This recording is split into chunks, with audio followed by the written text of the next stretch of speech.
अरे 100 नंबर वालन पे फोन करम। 100 नंबर वालन के बोलवाइम तो उड़ल छोड़वा दे हम। जब जेल के खिचड़ी खा लेबे नु तब तोरा बुझाई अच्छा काम बुरा काम के का होला भलाई।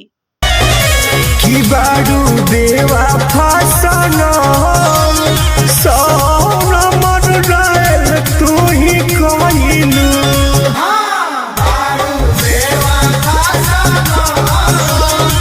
चैनल सब्सक्राइब कर देम जा, वीडियो के लाइक करम जा, शेयर करम जा, कमेंट करम जा।